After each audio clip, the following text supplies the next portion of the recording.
বন্ধুরা, good morning. কেমন আছো তোমরা সবাই? আশা করছি তোমরা সকলেই খুব ভালো আছো। মিতালিস ওয়ার্ল্ডের নতুন একটা দিনের সঙ্গে নতুন একটা ভিডিওতে তোমাদের সবাইকে স্বাগত জানাই। তো চলে এলাম ঘুম থেকে উঠে, হাতে নিয়ে নিলাম ঝাঁটা। ঝাঁটা তো নিতেই হবে, কারণ ঘর ঝাঁট দিতে গেলে ঝাঁটা নেবো না তার কি নেবো? রজনীগন্ধা স্টিক?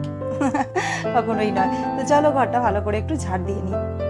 ঘরটা ঝাড় দেওয়া আমার প্রায় কমপ্লিট হয়েই গেছে। ঘরগুলো তো ঝাড় দিয়েই দিয়েছি, রান্নাঘরটাও ঝাড় দেওয়া হয়ে গেছে, দালানটাও ঝাড় দিয়ে নেবো। তো দেখো এত ধুলো বেরিয়েছে যে দালানটা ঝাড় দেওয়ার পর। এত ধুলো কোথা থেকে আসে ভগবান জানে। আগের দিন রাত্রিবেলা আমি ঝাড় দিয়েই রাখি, জানো তো, তাও যে এত ধুলো কোথা থেকে আসে ভেবে পাই না। তো যাই হোক, দেখো আমার ঘরটা কিন্তু ঝাড় দেওয়া হয়ে গেছে। এবার দেখো চলে যাবো ছাদে। আর ছাদে তো দেখছো জল পড়ে আছে, মানে বিশাল বৃষ্টি হয়েছে কদিন ধরেই, তো রোদ্দুরে দেখা নেই। আর এই বৃষ্টির ওয়েদারে মাথা খারাপ হয়ে যাচ্ছে। এই বৃষ্টির ওয়েদারে কিভাবে কোন কাজটা করব কিছুতেই ভেবে উঠতে পারি না, জানো তো। বিশেষ করে মাথা আমার খারাপ হয়ে যায়, জামা কাপড়গুলো কিভাবে শুকনো করব।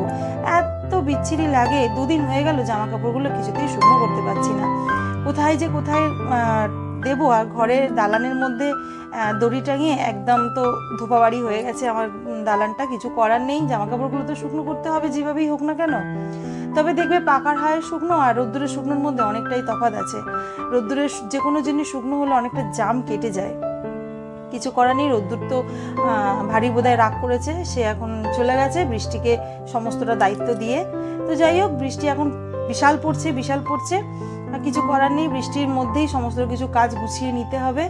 এইভাবেই প্রকৃতির নিয়মকে তো আমরা হেলা চিন্তা করতে পারি না, তাই না?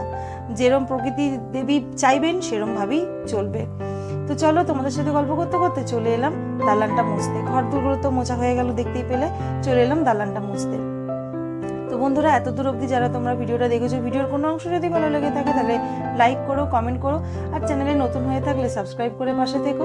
আর যারা অলরেডি কাজটা করে ফেলেছো তাদের আর কি বলবো বলো, তাদেরকে শুধুমাত্র অসংখ্য ধন্যবাদ জানাবো, আর অনেকটা ভালোবাসা জানাবো। তো চলো, আমার ঘরদোরগুলো কিন্তু দেখো ভালোভাবে মোছা হয়ে গেল। আজকে বিশেষ কিছু রান্না বান্না করিনি।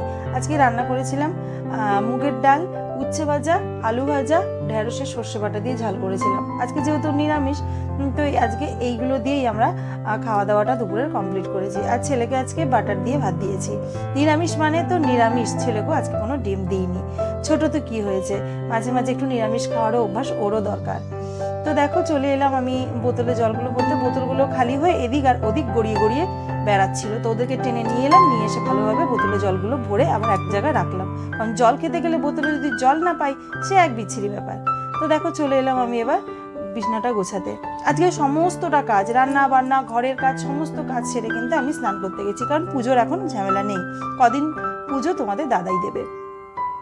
তো দেখো চলে এলাম, ঘরটা গুছিয়ে নেবো আর বিছনাটাও ঝেড়ে নেবো। দেখো বিছনাটা কিন্তু আমার গোছানো হয়ে গেছে, বিছনাটা জাস্ট একটু ঝেড়ে নিচ্ছি। তো বিছনাটা দেখো আমার গোছানো হয়ে গেল। তো চলে এলাম, তোমাদের দাদা সপ্তাহের মুদিখানা এনে দিয়েছে, তো চালটাও ঢেলে নেবো। এটা হচ্ছে মিনিকেট চাল, আমাদের মিনিকেট চালই খাওয়া হয়। তো দেখো এই যে চাল ঢেলে দিয়ে নিলাম হাঁড়ির মধ্যে। আর এবার ঢালবো আমি সর্ষের তেল, যেটা আমার কাছে খুব ভয়ঙ্কর কাজ ছিল একটা সময়, কিন্তু এই বোতলটা কেনার পরে খুব একটা বেশি ভয়ঙ্কর মনে হয় না, কারণ তেল একটুও পড়ে না। দেখো তেলটাও আমি ঢেলে নিলাম। ওই দেখো বন্ধুরা, গাছে এসেছে টিয়া পাখি পেয়ারা খেতে। তো বন্ধুরা, আজকের এই ছোট ব্লগটা কেমন লাগলো প্লিজ তাহলে কমেন্ট করে জানিও। দেখা হবে অন্য কোনো ব্লগের সাথে। আজকের মতন টাটা, সবাই খুব ভালো থেকো, কেমন?